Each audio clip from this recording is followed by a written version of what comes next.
Hey everybody, welcome to another pot show.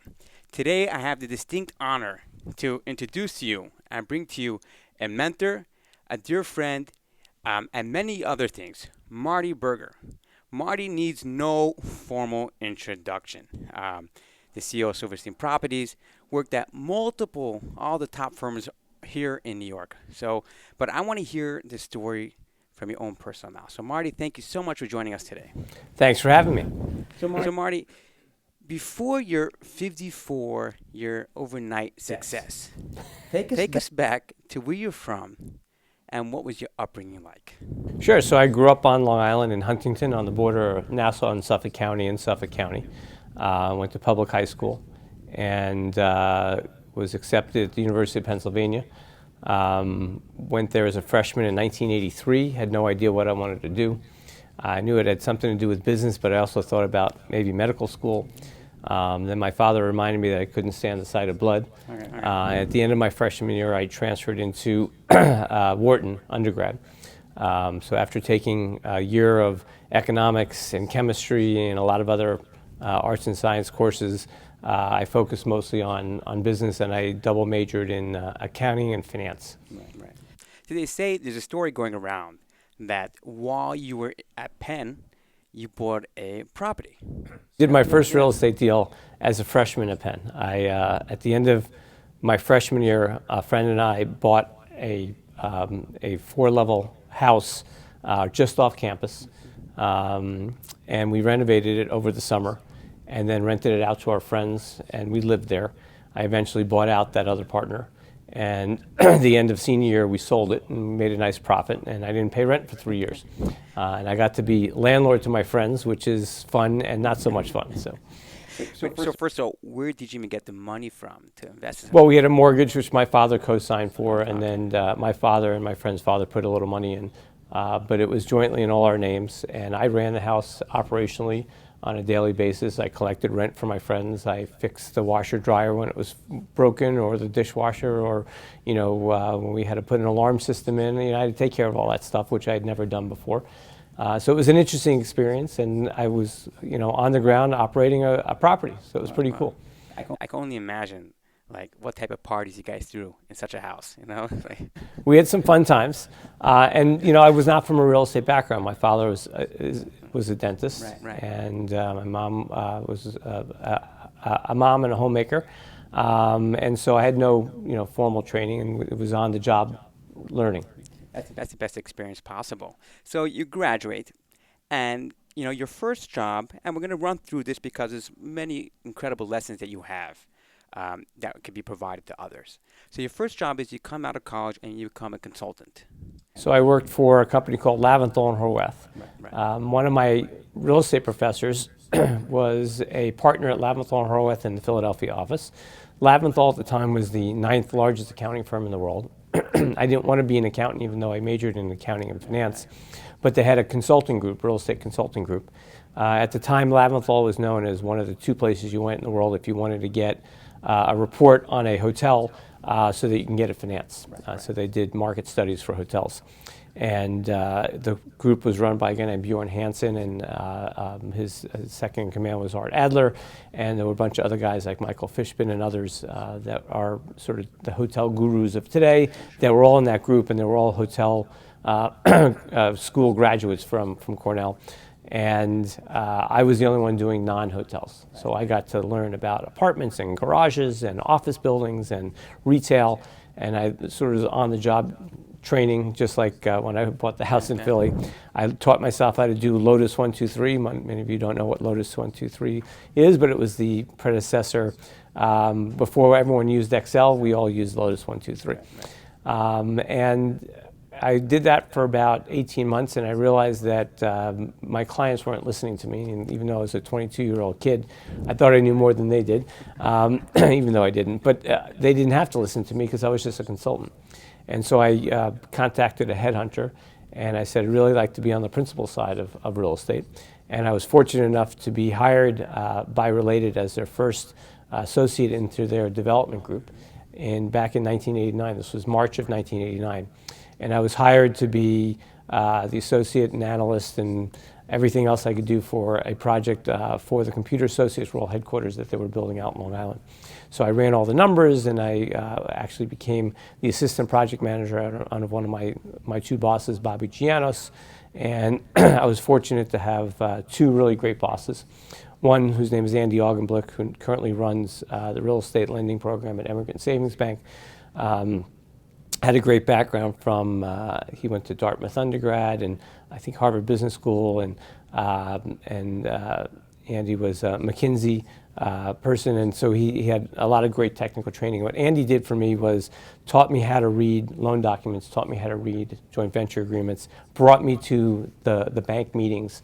I would do a lot of work and he would take out his red pen and mark everything up. So I got incredible technical training from Andy over time. And then there was Bobby Gianos, and Bobby was sort of the wheeler dealer, right-hand guy to Steve Ross. And he put together the 625 Madison Avenue transaction, which Related bought. And he was the one who found the land out on Long Island for Computer Associates. And at the time, we owned a very popular bar in New York City called O-Bar. And so I would sit in Bobby's office and listen to him on the phone with potential equity guys or, putting together deals. And then at night, we'd go down to O-Bar, we'd meet these people and try to put deals together. So I learned sort of the technical training side from Andy and sort of the deal side from Bobby. And it was really a great training ground. And I spent about 5 years at Related from 89 to 93, 93.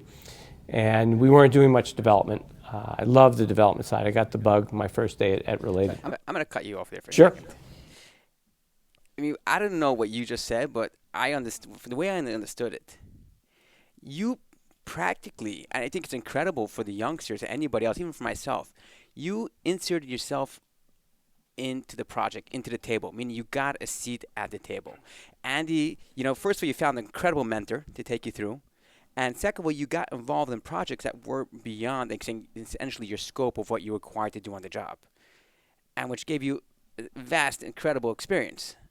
So the lesson here is Related back then was a make of it what you will kind of firm, where there was no glass ceiling. You ran until they pulled you back and said, okay, you've done too much now. Right. And so I took that opportunity and went beyond just being a financial analyst and tried to get involved in marketing and talking to the equity guys and understanding, the decisions that they made about buying or selling a property or learning about development and construction. And it was just all encompassing, from public relations to marketing and sales to leasing to finance, of course. And it was just, I took that opportunity because they gave it to me. Right. Today, if you go to Related or even like Goldman Sachs or Morgan Stanley, it's much more structured than the environment I was in. Because Related was a much smaller company back then. We were on one floor at 625 Madison Avenue, and today there are over 2,000 people there. Wow. But that's incredible. So you're there, and then you decided you wanted to get more into the development side. So I'm assuming you called another headhunter. No. So my first day at Related, I was sitting in Bobby Giano's office at probably 6 or 7 o'clock at night, and he says, so do you have any development sites? And I said, what do you mean? He said, well, are there any underused sites around where you live? And I thought about it, and I said, there's a billiard hall that's about a block away. I lived on 75th between Columbus and Central Park West. And up on Amsterdam and 76th Street was this billiard hall, and Bobby said, well, let's go to the plan room. I said, what's the plan room? He said, so we keep the plans. We go to the plan room, and it's no windows, dark room. And he turns on the lights, and then there's this big book called the Land Book. I said, what's the Land Book? He says, that's where all the blocks and lots for each of the parcels in New York are. So we opened this up.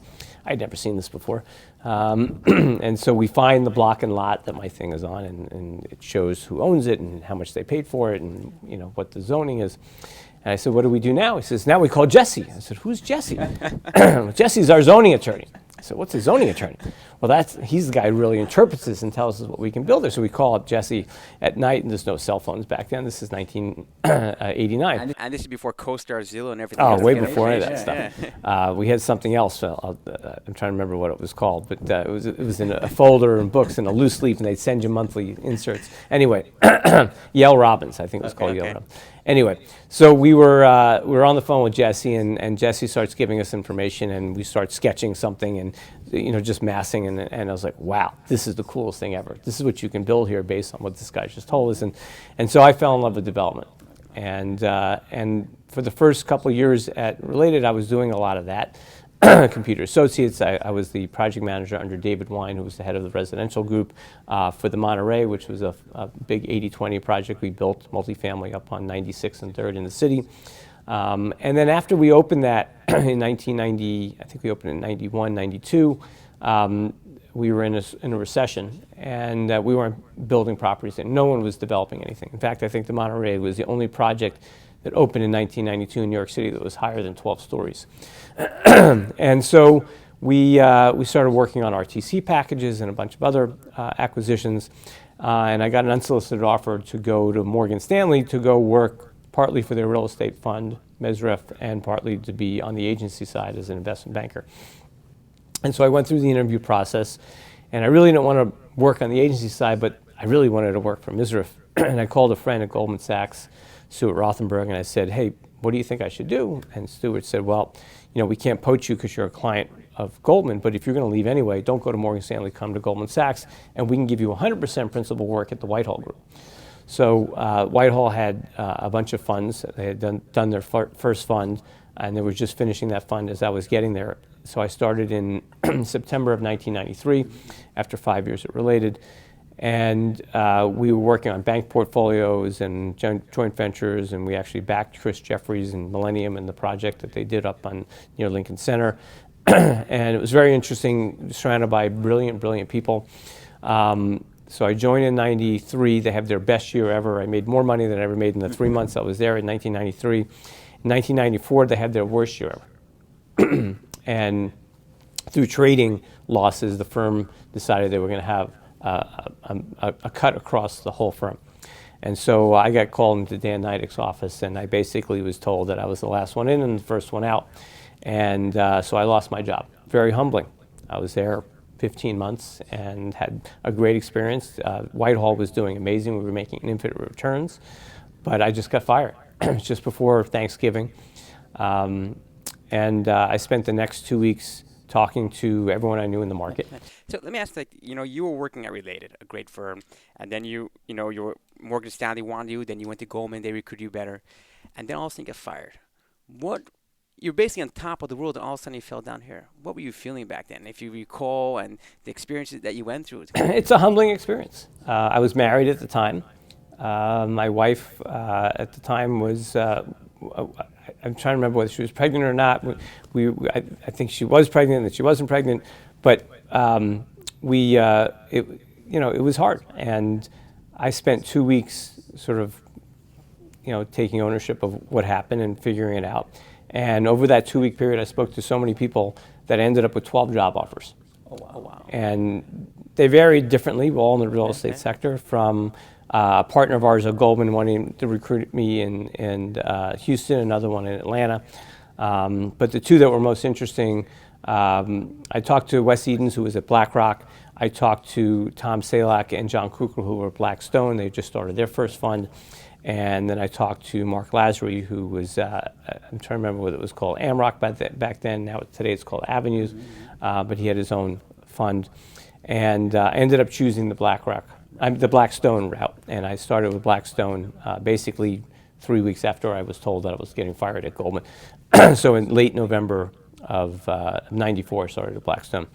And I was the first vice president in their group under John Kukl and Tom Salak. John Gray was just coming out of the analyst pool to become an associate dedicated to real estate. And they had just raised their first fund, $345 million, and we were off to the races. And again, very smart people, surrounded by great people. Steve Schwarzman would come to our Monday morning investment committee meetings, along with a lot of other very brilliant people. And it was a little different, though. Goldman Sachs was almost like, back then, a bunch of investment bankers doing real estate, where here you had a bunch of real estate guys who were from Trammell Crow and J&B investing in real estate. Right. And that was more what my background was, having spent 5 years at Related. I was not an investment banker. I was a real estate guy. Right. And so we were back to basic. When I was buying bank portfolios at Goldman Sachs, we would see 20, 30, 40% of the assets and just buy it based on a regression analysis. And if we were lucky, we won it, and then we would close it in a month, and we'd own 80 properties.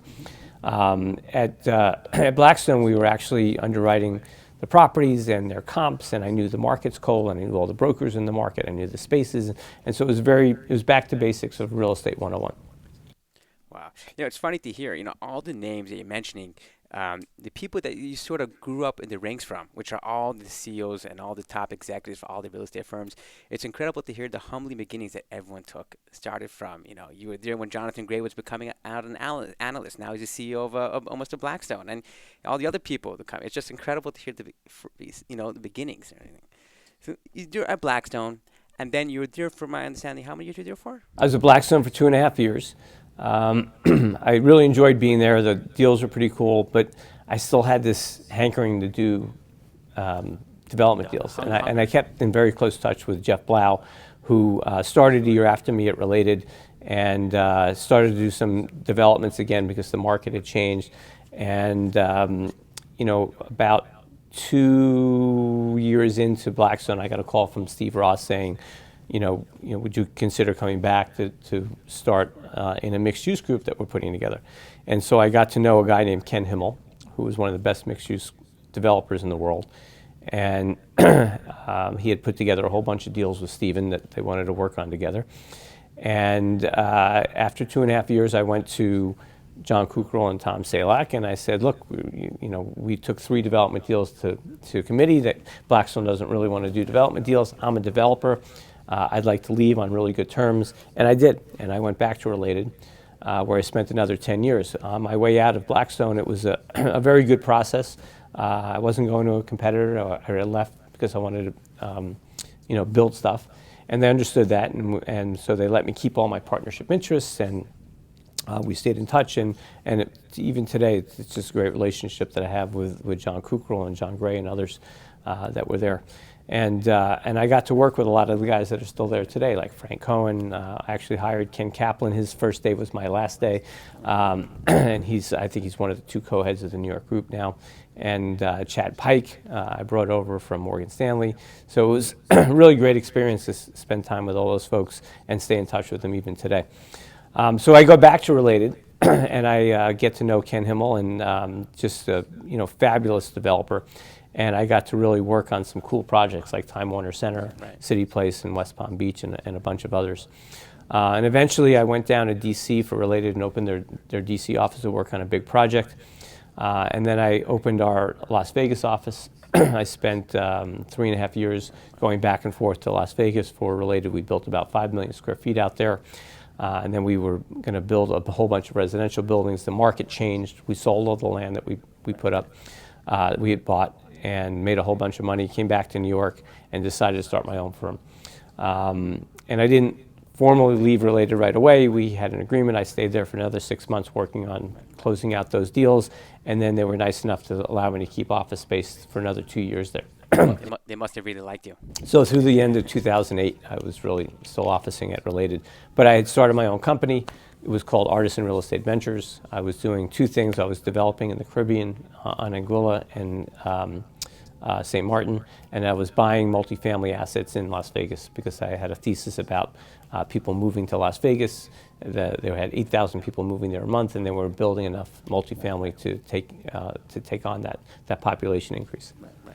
And then obviously the famous story goes that you were in Vegas one day, you're sitting at the roulette table playing something over there, and you get this mysterious call on your phone. Well, I wasn't at the roulette table, but I was driving around. I'd started a bunch of service businesses in Las Vegas after the market crashed there, and we were working at a lot of other people's busted condo projects and whatever else.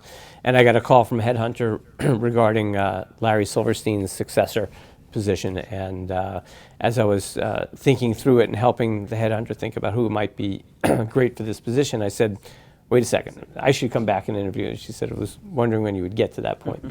And so I came back, this was May of '09, and met with Larry for about 3.5 hours. I met with our chief operating officer, and now vice chairman, Mickey Cooperman, for about 3 hours. And they let me know that they had 12 candidates, and there were about 7 that they really met in depth with, and After my second meeting with them, they wanted to make a deal with me.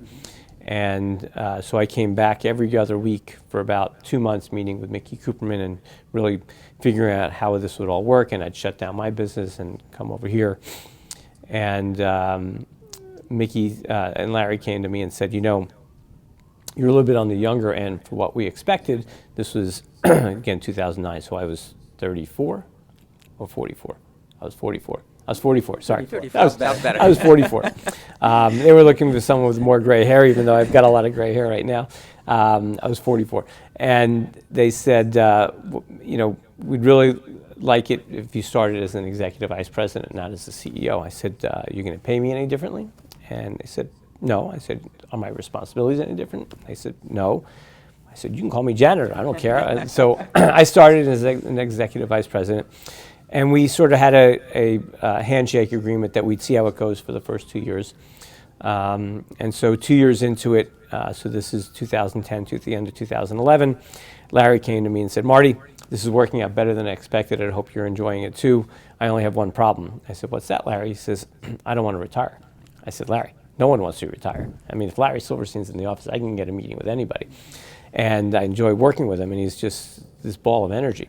And so we agreed for the next 2 years that we'd be co-CEOs. I was like, wow, I'm co-CEO with Larry Silverstein. How cool is that?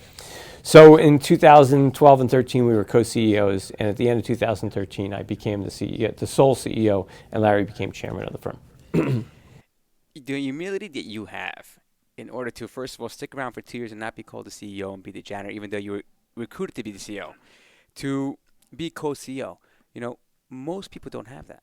Most people jump at this, I want to be the sole CEO. How important is it to have humility in any job, or specifically in the job as a CEO when you have multiple hundreds of people working under you? Look, again, I came from humble beginnings. I met a lot of the criteria that Larry and Mickey were looking for. They were looking for someone that had residential experience. They were looking for someone that had office experience. They were looking for someone who was both on the development side and the acquisition side. But most importantly, they were looking for someone who would fit into a family environment. And they didn't want someone who was going to come in here and say, this is my show, get rid of all these people, I'm bringing in my own crew. And that wasn't who I was, and they knew that. And so it's been a fantastic relationship from the start. It's now been over 10 years. Wow. And I'm part of the family. Not legally, but on a daily basis, we work together, we live together, and it's really been fantastic to be a part of the Silverstein organization and part of the lives of everyone here. Wow. So then tell me about this family culture you have here. I had the opportunity to speak to one of the people that work here when I was waiting for you. And she told me she loves it here, absolutely loves it here. And it's like a family. And while we were speaking, Larry comes by and he's like, good night, dear. Have a great night. I'm like, he calls you dear all the time. He's like, yeah, he calls everyone dear. He's like, treats everyone like their own children. That's who he is. How do you go about building such a culture and environment here in a place where most places in real estate or in general is like top-notch type, It's really simple. It comes down to two things. It comes down to caring, and it comes down to communication. If you care about your employees, you listen to them, and you figure out what's important to them, and you give a damn. Whether it's advancing their education or advancing their career or giving them personal time or whatever it is, that's what we do. And then the communication is very important. We communicate back what we're thinking at the top level. Here's the strategy of the firm. Here's the businesses we think we're going to expand in. Here's what we look at in the future. And here's some of the projects we're working on that may affect your everyday lives at work here at Silverstein. And so we have these company-wide meetings on a quarterly basis where everyone's invited, and we sit up there. There's 4 of us that really run the firm that we talk to each other about what's happening, and everyone can participate. And so it's really about caring and communication in my view. Wow. So then you had the chance, obviously, so learning all those principles from Larry and Mickey. Then you also worked for Stephen at Related. You worked for, Stephen also at Blackstone. And you also had the opportunity to be at Goldman. So all these people are, usually right now the icons. For example, children these days are not looking up to celebrities and sports stars. They're looking up, I want to be the next Stephen Schwartzman. I want to be the next Larry Silverstein. That's what they're looking up to. You had the opportunity. Oh, go ahead. I was going to say, it sounds like a stellar resume, Goldman, Blackstone, Related, Silverstein. it's been a privilege to work with the people that I've worked with over time. And it's been a privilege to be able to spend time and work on the projects that I got to work on. Because working on Time Warner Center, working on the World Trade Center, that's really cool. Like, I don't, it doesn't fall short on me. I wake up every morning excited to come to work because I'm getting to work on this stuff. You know, right out the window, we built the Four Seasons in Tribeca. It's one of the coolest buildings, and I get to stare at it every day. You know, when I got here, it was a hole in the ground. So it's development still excites me, and and to work on such market-changing, fantastic, complicated projects gets everyone's blood here, you know, boiling and going, and it's a lot of fun. Totally. So then, what do you tell a new college grad that's coming out of college that has all these, you know, viewpoints and the way how the world should work? What would you tell them coming out, looking at the whole entire world? So I sit on advisory boards for the Zell Lurie Center at Penn, at Wharton, at Cornell, at NYU, SHAC, and also I'm involved with the Fisher Center at the Haas School of Berkeley. So I see students every week. There's always 1, 2, 3, or 4 students coming through here every week, and I make time for them. One of the most important things I tell them is, look, you're young, you're smart, you're going to work your tails off, figure out what you like to do. Because there's nothing worse than working really hard and not enjoying what you do. Right. So while you're young and before you have lots of responsibilities, you know, figure out what it is you like to do. And, you know, if you're doing something, you're working very hard and you're not enjoying it, try something else. Right. I mean, there's nothing better than that. And you're lucky enough that you were able to find that real estate from a young age and everything. And the rest is common sense. You know, don't burn your bridges. You never know when someone else that you might have screwed in business is going to be on the next deal, and then you're screwed. And so I've made it a point in my career to not have people not like me. And if I find out that someone has an issue with me, I call them up. And I said, hey, we're all in this for the long haul. So if you have an issue with me, I want to fix it, because I don't want someone mad at me that might affect my next loan, or might affect my next joint venture, or might affect a leasing deal, or whatever. And it's not even that I'm worried about the business side of it. I'm just not the kind of person that likes to know that people don't like me. Right. So it's not an insecurity thing. I just, you know, if I've done something wrong, I want to know about it, and I want to be able to fix it. Which brings you to, you know, it's essentially effective communication and feedback. You know, as a CEO, I'm assuming you're probably giving a tremendous amount of feedback here in the company. How should such a structure be done? How do you do it? Well, first, if you're doing a lot of things, you can't be good at everything. Right. So you better have really good people under you. And the level of expertise of the folks that we have here at Silverstein is just second to none. And so I couldn't do what I do if I didn't have amazing people in each of the groups that I work with. So we have a lot of different strategies. We were developers, you know. We have an unbelievable development team. What does that mean? It means we have great development guys, we have great construction guys, we have great design guys, we have great project managers, we have great analysts and deal guys. You know, we're also on the acquisition side. And to be on the acquisition side, we have great deal guys that acquire them, but once we do that, we have to have great operational people. We have to have great leasing people if it's an office building or a residential building. We have to have great marketing people. We have to have great risk management people and great finance people. And so I can't do every one of those, and I'm not great at every one of those things, but we have people that are the best in their industry in each one of those fields. And if I can communicate on a daily basis with each one of those and know what we're doing and cover it all, then I'm doing my job, they're doing their job, and together we're you know, creating something.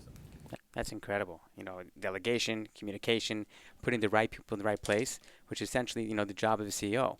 You know, so walk me through like your daily schedule. What would you say, I guess? Who's the CEO that you look up to? He's an effective CEO that you try to model, besides obviously creating your own style? You know, I've been so fortunate to work with great people like Steve Ross and Larry Silverstein and Steve Schwarzman and others. I've never tried to model myself after anyone. In fact, I never thought that it would get to that level. I just always put my head down and did the work that I was supposed to do and tried to go above it. That's what I tell my son who's in the business. I say, go above and beyond what's expected of you. Right. And that's what I've always tried to do. So if I'm working on a deal and I've got to come up with some financial analysis, when you're done with the financial analysis, now try to interpret that financial analysis and explain to whoever's waiting for it, whether it's an investor or your boss or someone else, why, you know, not just what the results are, but what you think of the results and what you think you should do because of those results. and how those results might change if you do something an alternative way.